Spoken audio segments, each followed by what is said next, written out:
So think about what happened in 2023, right? We're coming out of the pandemic. You had 3 superintendents in about 2.5 years. You had vacancy rates throughout the entire system. We hired 24 principals that year. That year was only in here for like 3.5 months. When you have those types of attrition rates, you do not have stability. I see Tim Estes here from Keeling, an incredible leader. Like, he came back.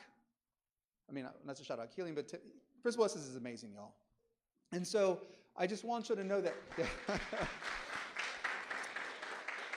So in 2023, we were faced with a TA grade order for special education.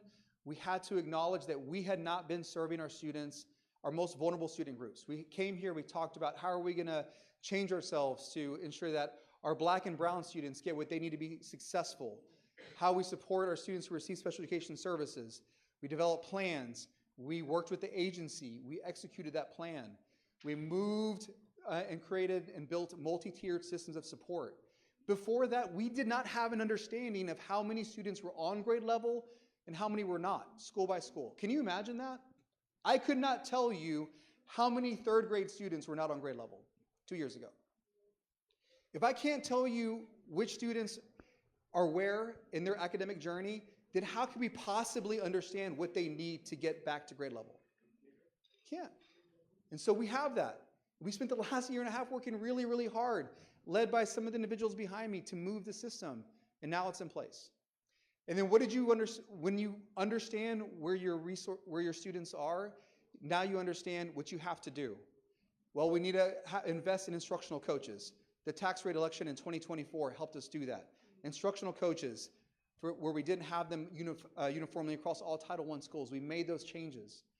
And so month by month, semester by semester, we have been making hard decisions, and our board has been right there supporting the work. And so now we find ourselves in 2025 tackling all of this. But I want you to know that we have seen improvements. In 2023, you had 30 F schools. In 2024, you had 29. In 2025, you have 23.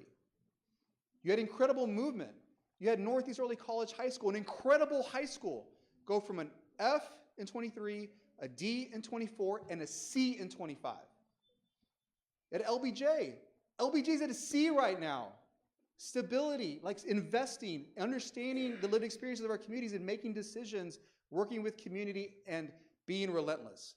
This system is moving. Early literacy outcomes, early numeracy outcomes.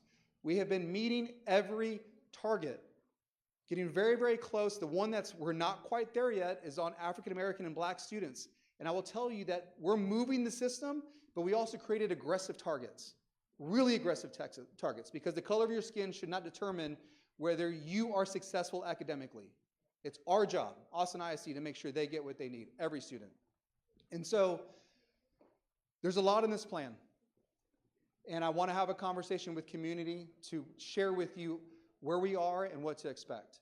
But I want you to know that this is urgent. If we do not make decisions, then it is very possible that decisions will be made to us, or decisions will be made for us.